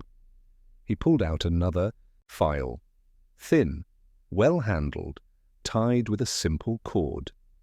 When he undid it, a few loose sheets spilled out. Holmes sifted through them quickly. They contained inquiries written in Sir Alister's hand, requests sent discreetly to former colleagues, private investigators, even colonial offices. He read aloud from one note. "Confirm whether EF left issue before departure. Confidential. Urgent." "Here," Holmes said suddenly, selecting a crumpled sheet addressed from the parish office in Southwark. It was brief. "A child born to Mitcher Hargreaves, 1847. Father unrecorded, mother deceased, 1848. Child surrendered to distant relations. No further documentation." Lestrade's brow furrowed. "Monsieur Hargreaves, any relation to the butler?" Holmes held the paper up to the light. "Highly improbable to be coincidence. Butlers do not commonly discuss illegitimate relations of their employers, and Sir Alister may have chosen not to confront him until he had proof." He set the document aside. "Notice the year, 1847. Edmund, you would have been 18. I felt a chill move through the room as Holmes continued. The child survived, but under another family's care, a man born out of secrecy, living with the knowledge or suspicion that he was cast aside. That is fertile ground for hatred. Holmes replaced the papers, his expression tightening in thought. Now consider Sir Alister's precautions. The chalk, the locked study, the concealed letter. His brother's return frightened him, yes, but the greater terror came from someone else. Holmes stepped to the window and peered out at the street below, scanning the fog-dim distance with piercing clarity. He feared a younger man, someone unpredictable, someone who could circumvent the chalk without hesitation or guilt. Lestrade grasped at the implication. So he came last night. This unknown son using the hidden passage, applying the toxin, and escaping unseen. Holmes did not immediately answer. His gaze remained fixed on the street, the set of his jaw growing more rigid by the second. Then he spoke quietly. No, he did not escape. Lestrade blinked. What? But there's no one in the house. Holmes turned sharply. He never left the property. A collective shiver seemed to move through the very air of the room.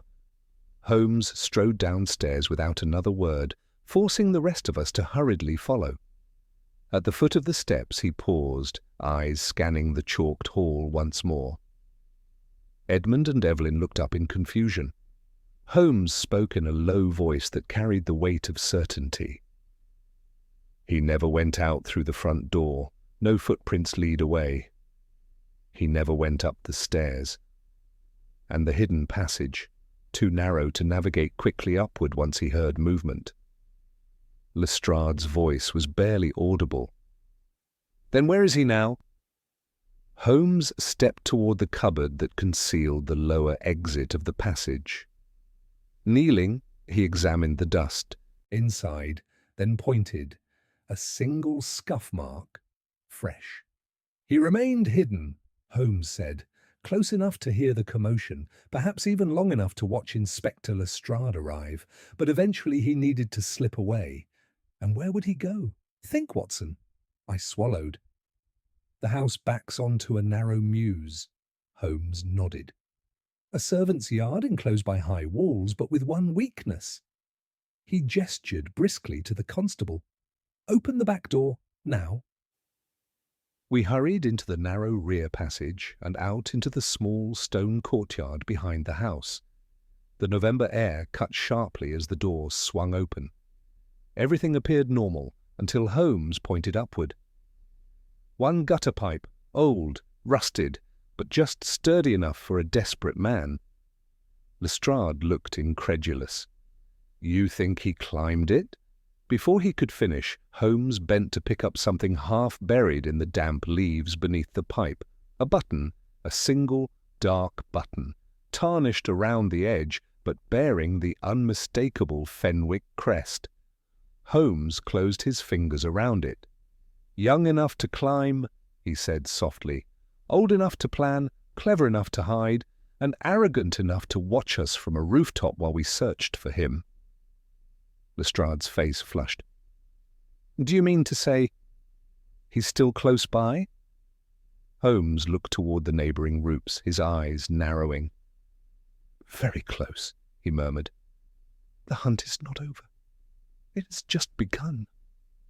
The air suddenly thickened with foreboding. Edmund Fenwick gripped his daughter's hand tightly, as though fearing that the shadow they had never known was about to descend upon them. Holmes straightened. We must move quickly. The murderer may have overheard everything said inside that house. He will know the net is drawing in. Lestrade barked orders to the constables, sending them scattering into the mews and toward the adjoining rooftops.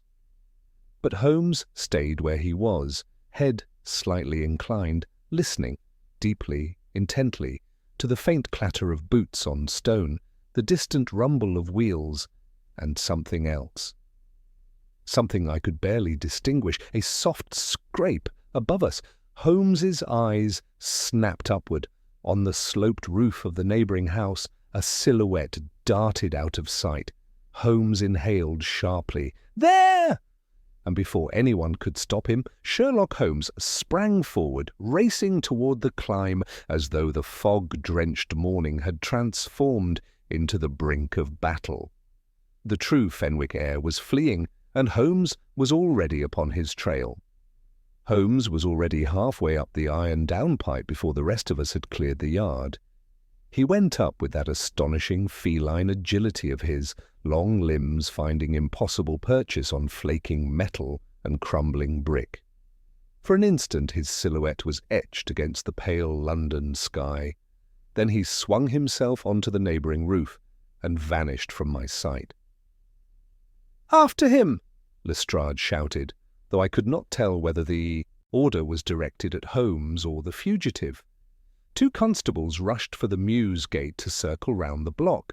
Lestrade and I made for the narrow service stair that led to the attic, stumbling and jostling each other in our haste. From above came the faint thud of feet on slate, then a scraping, sliding sound that set my heart beating faster.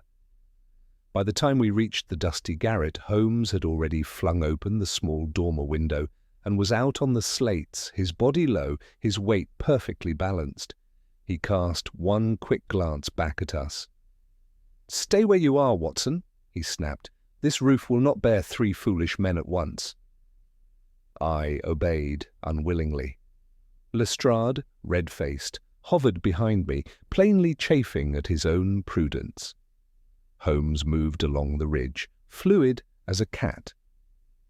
Ahead of him I caught a glimpse of another figure, a younger man in a dark coat, scrambling clumsily towards the far parapet. For all his evident familiarity with the heights, he lacked Holmes's grace. More than once his arms windmilled as he fought for balance. "Stop where you are!" Holmes's voice rang out, clear and commanding in the grey air. "You have nowhere left to go, Mr. Fenwick." The fugitive cast a look over his shoulder, and for the first time I saw his face, sharp, pale, with eyes that were a disconcerting mirror of Edmund Fenwick's, though hardened and narrowed by a life very different from that of the exiled gentleman below. The resemblance was unmistakable. "My name is Marsh," he shouted back. "Lucas Marsh." Holmes's reply was almost conversational. "Lucas Hargreaves Fenwick, to be precise. Your mother's maiden name and the father you were never allowed to claim. You took the one and buried the other." The young man's lips twisted. "You know so much, Mr. Holmes. Do you also know what it is to grow up on stories of a great house that pretends you never drew breath?" He edged nearer the parapet. Below I could hear the distant shouts of the constables in the street, their figures now appearing at either end of the mews. "I know," said Holmes, "what it is to turn resentment into a plan, but your plan is over, Lucas. The house has given you away." Lucas laughed, a short, bitter sound. "The house?" he sneered. "The house never remembered me at all." "It remembered every step you took," said Holmes quietly. "On the chalk, in the passage, in the judge's room upstairs. Come, man, do you really wish your life to end on a roof because you refused to listen?" For a heartbeat I thought the fellow might indeed fling himself over the edge rather than face capture. His eyes darted to the lane below, then back to Holmes, calculating distances, angles, chances. But the constables were closing in on both sides. There was no safe drop that would not break his legs. Slowly, with obvious reluctance, he eased back from the edge. Holmes approached him with caution, his arms held slightly away from his sides as though soothing a nervous animal. "You played your hand cleverly," he said. "You found your father. You fed his grievances. You led Sir Alistair to fear the wrong man, but you overlooked one thing." Lucas glared. "What?" Holmes's voice was almost gentle. "That a house cannot be rewritten as easily as a story. It keeps its own memory, in chalk, in dust, in hidden doors. You misjudged how much it would tell me." In another instant Holmes had closed the final distance. There was a brief, sharp struggle, no more than a twist and a wrench, and Lucas Marsh was face down on the slates, his arms pinned skillfully behind him. "Come, Lestrade," Holmes called. "You may claim your man." Within minutes, Lucas had been conducted below under guard and conveyed, protesting, to the library, where Edmund and Evelyn Fenwick awaited in a state of shock. The contrast between the older man's strained features and the younger's defiant sneer was striking. Yet the blood tie between them was written plain across both faces. Lestrade stood with folded arms, his tone harsh. "Lucas Marsh, or Fenwick, or whatever name you choose, you are under arrest on suspicion of the murder of Sir Alistair Fenwick. Anything you say—" "Oh, spare me the formula," Lucas cut in. "You've already decided." "It is not we who have decided," Holmes said quietly. "It is your own handiwork. Since you are so proud of your ingenuity, I shall lay it out before you. You may correct me where I err." Lucas's eyes flashed. "And if I remain silent?" Holmes shrugged. "Then I shall be obliged to rely entirely upon physical evidence. It is, I assure you, already more than adequate." He turned to us, and I recognized at once that familiar transformation, the shift from hunter to lecturer, from man of action to cold logician. "You began," he said, addressing Lucas, "by seeking out your father, Edmund Fenwick. When you came of age and learned the truth of your birth, you found in him a ready ear for the tale of injustice you had been nursed upon. Together, you constructed a grievance against Sir Alistair, who had prospered while both of you lived in obscurity." Lucas's mouth curled. "He did prosper. From what was ours?" Holmes inclined his head slightly. "So you chose to act. You were the one who procured the ointment, an innocuous liniment purchased in Limehouse. You added to it an alkaloid, no doubt obtained through less reputable chemists, a slow-acting contact poison, capable of being absorbed through the skin over several hours," I started. "So Edmund was an unwitting accomplice," said Holmes. "His fingers show traces of the substance, but he lives because he touched it only in passing, as one would handle any ordinary jar. You, on the other hand?" His gaze fell to Lucas. "Coated your own hands more liberally before you entered this house." Edmund made a hoarse sound. "You used me, my anger, my letters, my name." Lucas's jaw tightened, but he said nothing. "You knew," Holmes continued, "of the hidden passage from childhood tales, if not from your own explorations.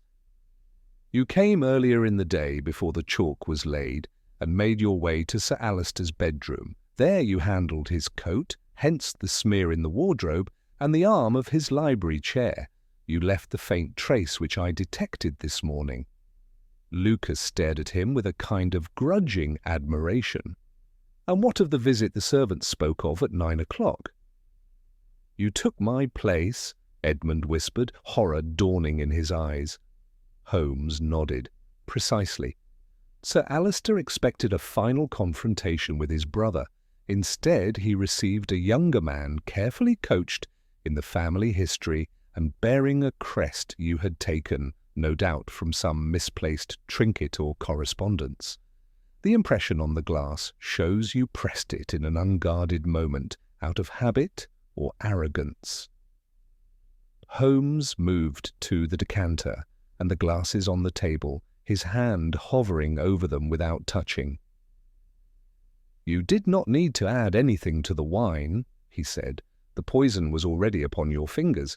A handshake, a touch to the shoulder, the casual movement of a chair, each served your purpose. After 2 hours, Sir Alistair was doomed, though he did not yet know it." Evelyn shuddered. "He died?" "Slowly." "Quietly," I said, seeking to spare her. There was no struggle. Holmes's tone remained clinical. "You then retired, Mr. Marsh, taking care that Hargreaves saw no more than your hat and silhouette." You left by the front door so far as appearances went, but in reality you slipped into the cupboard at the side of the hall and climbed back up through the passage before the chalk was laid. Later, when the house was still, you descended again by the same route, this time wearing Sir Alister's thin-soled boots. You crossed the chalk from library to stairs to create the illusion that the judge had walked there in his last moments. Lestrade frowned. But why leave the 3 prints from the front door? Holmes smiled faintly. To introduce a phantom stranger, he took 3 steps and vanished so the tale would go. Our young friend wished us to believe that some impossible visitor had come and gone without being traced. It was a magician's flourish, a needless complication, that in the end attracted more attention than it obscured. Lucas's lips twisted into something like a smile. "You make it sound almost theatrical, Mr. Holmes."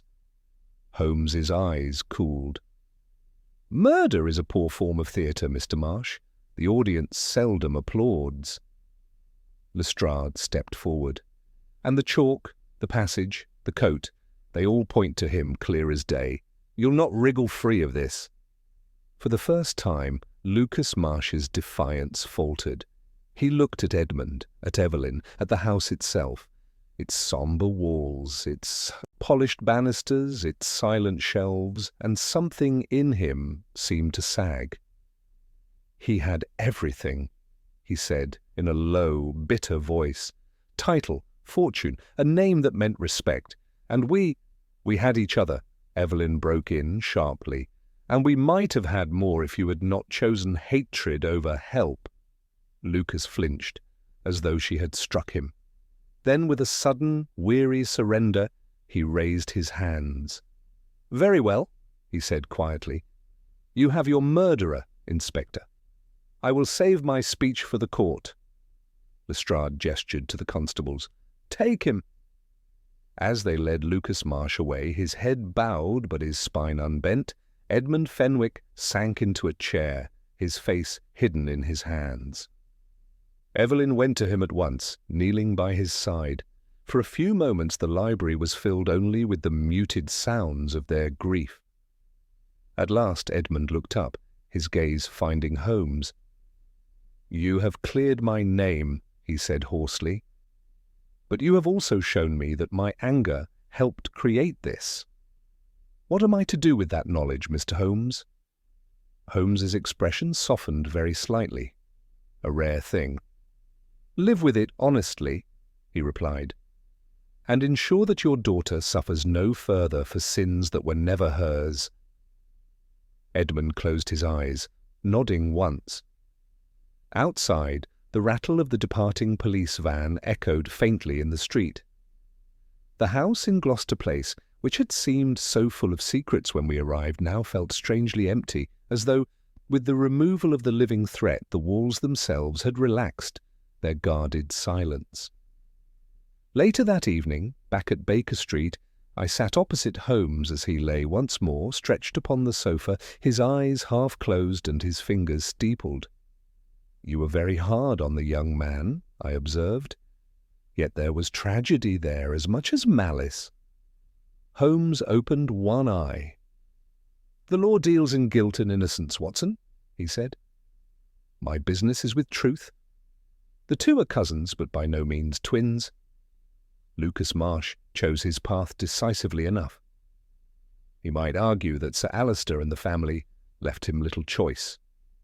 Holmes gave a small snort. "We are all free within the narrow confines of our nature. Many are wronged. Few commit murder with scientific deliberation. Do not sentimentalize him." I fell silent.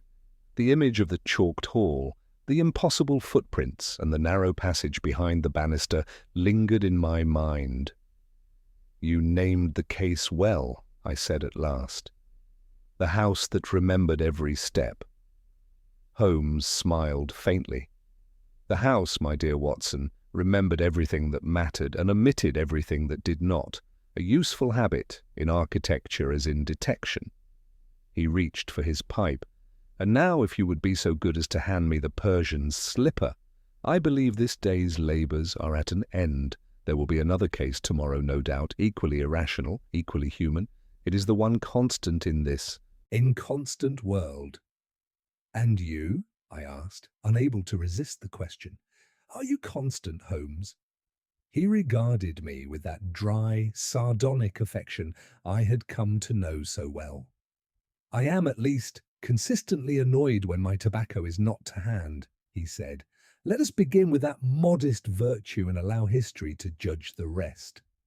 I passed him the slipper and watched as he filled his pipe, the blue smoke soon curling once more toward the yellowed ceiling.